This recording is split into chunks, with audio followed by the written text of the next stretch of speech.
নমস্কার। আজকে আমাদের আলোচনার বিষয় ম্যানেজমেন্ট অফ পার্সোনাল ফাইন্যান্স, অর্থাৎ ব্যক্তিগত টাকা পয়সার সুষ্ঠু পরিচালন ব্যবস্থা। এটা না জানলে কি হবে বা জানলে কি হবে? আমি বলছি না যে আমার এই বক্তব্য শুনলে আপনি ধনকুবের হয়ে যাবেন, কোটিপতি হয়ে যাবেন, মিলিয়নার হয়ে যাবেন, বিলিয়নার হয়ে যাবেন, আদানি হয়ে যাবেন, আম্বানি হয়ে যাবেন, বা এলেন মার্কস হয়ে যাবেন, বা ওয়ারেন বাফেটের মতো পৃথিবীর খ্যাত ধনী হয়ে যাবেন। এরকম অলিক স্বপ্ন আমি কাউকে দেখাই না। এর আগেও পার্সোনাল ফাইন্যান্সের উপর আমার কয়েকটা ভিডিও ছিল, সেগুলো আপনারা পার্সোনাল ফাইন্যান্স প্লে লিস্টে যে দেখে নিতে পারেন। মোটামুটিভাবে আগের এপিসোডে যে কথাগুলো বলেছি তার সারমর্ম হচ্ছে, আমাদের প্রত্যেককে ফিনান্সিয়াল লিটারেট হতে হবে। আমরা বেশিরভাগই ফিনান্সিয়ালি ইলিটারেট। ফিনান্সিয়াল লিটারেসি আমাদের খুব কম। ফিনান্সিয়ালি লিটারেট হতে হবে। আজকের বিষয়ের আসার আগে আগের এপিসোডে আজ যে দু তিনটি মূল্যবান কথা বলেছি তা হলো, উপার্জন করা শুরু করা মাত্রই প্রত্যেক তরুণ তরুণীকে টার্ম লাইফ ইন্স্যুরেন্স নিতে হবে, একটা বড় সড়ো 50 লাখ থেকে 1 কোটি 2 কোটি, যার যা আয় অনুসারে, এবং এর প্রিমিয়াম মাসিক খুব বেশি হলে 500 থেকে 1000 টাকার ভিতর পড়বে। বাজারে যে চালু ইন্স্যুরেন্সগুলো, যেগুলো ইন্স্যুরেন্স এজেন্ট আপনাদের কাছে বেচতে আসে, সেগুলো নৈব চ, সেগুলো নেবেন না। তাতে ফিনান্সিয়াল সিকিউরিটি আসবে না। আপনার অবর্তমানে পরিবারের ফিনান্সিয়াল সিকিউরিটি দেওয়ার জন্যই তো লাইফ ইন্স্যুরেন্স। যদি আমার লাইফ চলে যায়, আমার সন্তান সন্ততি, আমার বাবা মা, আমার স্ত্রী, তারা যাতে সুরক্ষিত থাকে অর্থনৈতিকভাবে, এই জন্যেই লাইফ ইন্স্যুরেন্স নেওয়া। তা সেই লাইফ ইন্স্যুরেন্স যদি এমন পরিমাণ না হয় যেটা আমার উপার্জনকে মোটামুটি সাবস্টিটিউট করতে পারবে, তাহলে নেওয়ার দরকার নেই।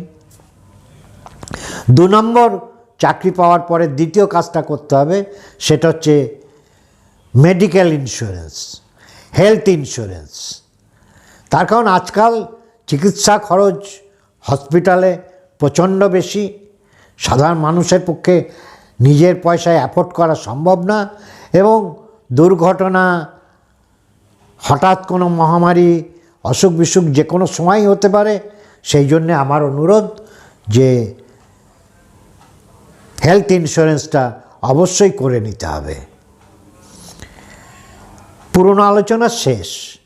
আজকের আলোচনা গোল্ডেন রুল 50-30-20। তা আপনারা বলবেন 50-30-20 গোল্ডেন রুল সেটা আবার কি? 50-30-20 গোল্ডেন রুল হচ্ছে সেই রুল, যে রুল আপনাকে কোটিপতি বানাতে পারবে না, কিন্তু যার যার আয় অনুযায়ী একটা সুষ্ঠু পরিকল্পনা দেবে, যে পরিকল্পনা মাফিক আপনি সারা মাস চালাতে পারবেন, আপনার আপদ বিপদে কোনো অসুবিধা হবে না। মাসের শেষের 7 দিন কী করে চলবে, বাজার কী করে করবেন, মার্চ মাসে ইনকাম ট্যাক্স কী করে দেবেন, হঠাৎ ছেলে মেয়ের স্কুলের টিউশন ফি কী করে দেবেন, এসব ভাবনা আপনার থাকবে না। আপনি একটা নির্বাক জীবন, নিশ্চিন্ত জীবন লাভ করবেন, এটুকু অ্যাসিওর করতে পারবো। কোটিপতি, মিলিয়নার, বিলিয়নার হবেন কি না সেটা বলতে পারবো না, তবে আপনি একটা সুস্থ সচ্ছল জীবনযাপন করতে পারবেন, এটুকু অ্যাসিওর করতে পারি।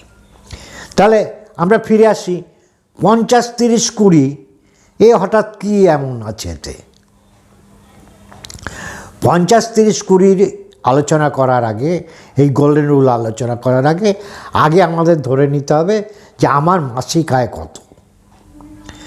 আমার মাসিক আয় যে স্ল্যাবেই পড়ুক, আমি 4টে স্ল্যাবের কথাও এর আগে বলেছি, 20,000 পর্যন্ত, 20,000 থেকে 50,000, 50,000 থেকে 1 লাখ এবং 1 লাখের উপরে মাসিক আয়। এই 4 ভাগে আমি ভাগ করেছিলাম ইনকামের স্ল্যাবকে। আপনি যে স্ল্যাবেই পড়ুন, আপনার মাসিক আয়টা কত? ধরুন কেউ 50,000 টাকা তার মাসিক আয়, তো এটা তো তার মাসিক খরচের জন্য এই 50,000 টাকা সে পাবে না। এই 50,000 থেকে ট্যাক্স ডিডাক্ট করে, এবং সকলে এই পর্যন্তই বলে, আমি তার সাথে আরেকটু যোগ করছি, ইএমআই যোগ করে যে রেজাল্ট আসবে সেটাই হচ্ছে আমার নেট ইনকাম। তাহলে আমার নেট ইনকাম হচ্ছে 50 - 6, তার মানে 44,000। এইটা হচ্ছে আমার নেট ইনকাম। তাহলে এর উপর আমরা 50, 30, 20 হিসেবটা করব। তাহলে 50-এর থেকে আমরা পেলাম 44 থেকে আমাদের প্ল্যানিং বা বাজেটটা করতে হবে। এই বাজেট বা প্ল্যানিং না করলে আপনি সব এলোমেলো হয়ে যাবে, কিচ্ছু আপনি ম্যানেজ করতে পারবেন না। মাসের শেষে যে অথই জলে পড়বেন, কি করে মাসের শেষ কটা দিন পার করব, কবে স্যালারি হবে, কবে মাইনে পাবো, এই যে টেনশানে আপনি ভুগবেন। তাহলে 44,000 আমার নেট ইনকাম। তাহলে 44,000 টাকার 50% যাবে হচ্ছে আপনার নিডসে, অর্থাৎ 22,000 টাকা আপনাকে অ্যালোকেট করতে হবে আপনার পরিবারের মাসিক প্রয়োজনীয় খরচে।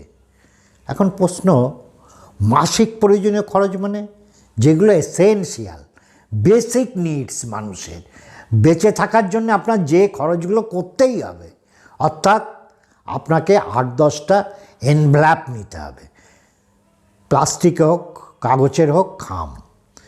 অর্থাৎ আপনার ফুডের জন্যে, মুদিখানা গ্রোসারির জন্যে কত টাকা মাসে লাগতে পারে, আপনি কত অ্যালোকেট করতে পারেন, সেটা একটা আলাদা জায়গায় রাখলেন। Out of this 22,000। তারপরে আপনার কি প্রয়োজনীয়? ইলেকট্রিসিটি, নিত্য আপনার লাগবে। কেউ প্রতি মাসে দেন, কেউ 3 মাসে দেন। 3 মাসেও যিনি দেবেন তিনি প্রতি মাসে 3 মাসের যা হয় অ্যাভারেজ তাকে ভাগ করে সেই টাকাটা আলাদা করে রেখে দেবেন। আপনার প্রতি মাসে একটা গ্যাস লাগে, তাহলে 950 টাকা কি 1000 টাকা গ্যাসের জন্য আলাদা করে রাখতে হবে। সব এনভ্যাপে আলাদা আলাদা করে রাখতে হবে। আপনার ছেলেমেয়ের টিউশন আছে, স্কুল ফিজ আছে, সেটা আলাদা করে রাখতে হবে। আর কি বড় খরচ আছে? জীবন যখন আছে, অসুখ বিসুখ হবে, একটা নিত্য মিনিমাম ওষুধ, আপনি প্রেশারের ওষুধ খেতে পারেন, আপনি সুগারের ওষুধ খেতে পারেন, বা আপনার বাবা মা লাগতে পারে। তাহলে মাসে 1,000 টাকা হোক, 500 টাকা হোক, 2,000 টাকা হোক মেডিকেলের জন্যে। আর অন্যান্য যে সমস্ত ইউটিলিটি বিল থাকে, সেটা বাড়ি ভাড়া থাকতে পারে, অথবা বাড়ির ইএমআই থাকতে পারে। তাহলে সেই টাকাটা এই 22,000 টাকার থেকে আলাদা করে রাখতে হবে। ঠিক আছে? তাহলে এইটা হলো 50% টাকা, 22,000 টাকা আমার চলে গেল নিডসে। এরপর আসে ওয়ান্টে 30%। 44,000-এর 30% মোটামুটিভাবে রাউন্ড 13,000 টাকা। আর ওয়ান্টস হচ্ছে not very much significant for our living. আমাদের জীবনে বেঁচে থাকার জন্য এটার খুব প্রয়োজনীয়তা নেই। এটা হচ্ছে এক ধরনের হঠাৎ আনন্দের খরচ। যেমন আপনি হঠাৎ রেস্টুরেন্ট থেকে ডাইনিংয়ে গেলেন, খেতে গেলেন মাসে 1 দিন কি 2 দিন, বা বাড়িতে অনলাইনে খাবার এনে বিরিয়ানি খেলেন। আপনি হঠাৎ একটু মলে গেলেন কেনাকাটা করতে, আপনার খুব একটা প্রয়োজন নেই, তবু একটা ব্র্যান্ডেড শার্ট কিনলেন, কি ট্রাউজার কিনলেন, বা একটা শু কিনলেন। এগুলো হচ্ছে শখের খরচ। এগুলো না করলেও আপনার জীবন যেমন চলছে তেমন চলবে।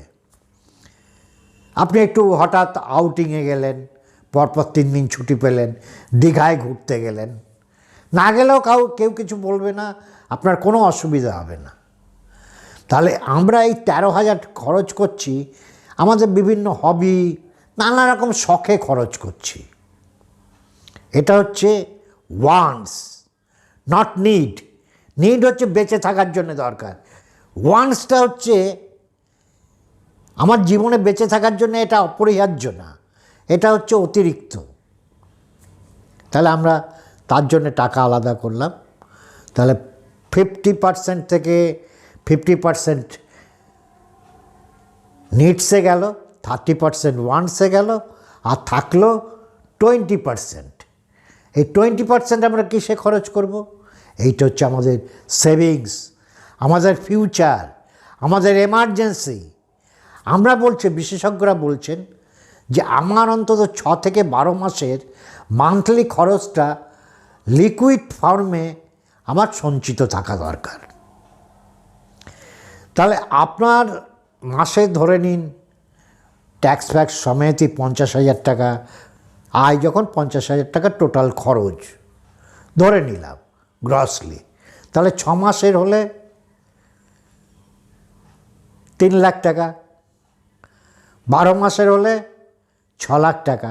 এটা আপনার একটা এমার্জেন্সি ফান্ড হিসেবে রাখতে হবে। হঠাৎ আমার চাকরি চলে গেল, 2 মাস 3 মাস চাকরি পেতে পেতে কেটে গেল, হঠাৎ আমি ভীষণ অসুস্থ হলাম। সবাই তো আর সরকারি চাকরি করবেন না যে অফিসে না গেলেও মাইনে পাবেন। তাহলে এই জন্যে এই 20% থেকে কিছু টাকা আলাদা করে রাখতে হবে। আর বয়স বাড়বে, আমাদের মতো হতে হবে, তাহলে রিটায়ারমেন্ট, বৃদ্ধ বয়সের জন্য যে সঞ্চয়, সেটা শুরু আজকে থেকে করতে হবে।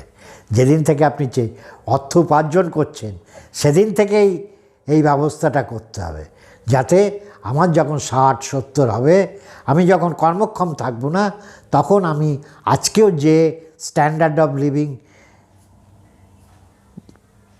অতিবাহিত করছি সেই জীবনটা অতিবাহিত করতে পারি। তাহলে 50-30-20 ফর্মুলাটা আমরা বুঝলাম, এবং এটা স্ট্রিক্টলি ফলো করতে হবে। এই বাজেটিংটা খুব স্ট্রিক্টলি করতে হবে। এবার এর ভিতর একটু টুইস্ট আছে। কি টুইস্ট? 50-এ আমি কিচ্ছু করতে পারবো না, হাত দেওয়া ছোঁয়ানো যাবে না। মাছের খরচ, মুদিখানার খরচ, চালের খরচ, গ্যাসের খরচ, ইলেকট্রিক বিল, বাড়ি ভাড়া বা বাড়ির ইএমআই, মাসের মিনিমাম যেটুকু নর্মাল কোর্সে, হঠাৎ কোনো বিপদের কথা বলছি না, রেগুলার যে ওষুধটা লাগে সেই খরচ, এই 50% আমি হাত দিতে পারবো না। 44-এর 22,000 এটা রাখতেই হবে। এবং কিভাবে রাখবেন? বিভিন্ন ফোল্ডারের ভিতর, প্লাস্টিকের খামের ভিতর। উপরে লেখা থাকবে চাল, মাছ, মুদিখানার দোকান। অর্থাৎ একটা টাকা আর একটা জায়গায় খরচ যেন না হয়, একেবারে স্ট্রিক্টলি ওখানে রাখতে হবে। ওই খামে আমি সকালে বাজারে যাওয়ার সময়, সবজি বাজারে যাওয়ার সময়, সবজি বাজারের প্যাকেট থেকেই টাকা নিতে হবে, ইলেকট্রিক বিলে হাত দিলে চলবে না। এই ফলো আপটা করতে হবে। এখানে আমি কোনো অ্যাডজাস্টমেন্ট করতে পারবো না, কিন্তু কোথায় করতে পারবো? ওই 30% যেটা রয়েছে সেটাকে যদি আপনি একটু কাটেল করেন, কিচ্ছু এসে যাবে না। তাতে আপনার দৈনন্দিন জীবনে কোনো ব্যাঘাত ঘটবে না, আপনার সুস্থ জীবনে কোনো ব্যাঘাত ঘটবে না। সেখানে যদি আপনি 10% কাটেল করেন, 30-র জায়গায় 20-তে সেরে ফেলতে পারেন, তাহলে ওই 10% আপনার যে 20% সেভিংস আছে তার সাথে অ্যাড হয়ে সেভিংসটা হয়ে যাবে তখন 30%। আপনি আপনার সঞ্চয় বাড়াতে পারবেন,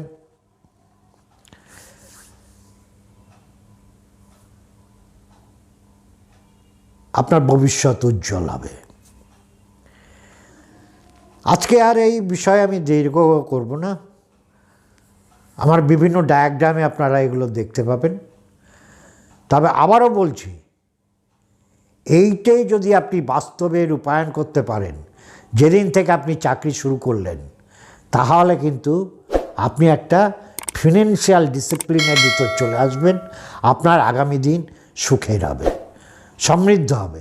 আমি বলছি না আপনি কোটিপতি হবেন কি মিলিয়নার হবেন, বিলিয়নার হবেন, তবে আপনার নিশ্চিন্তে ঘুম হবে, উদ্বেগ থাকবে না, উৎকণ্ঠা থাকবে না, একটা সচ্ছল জীবনযাপন আপনি করতে পারবেন।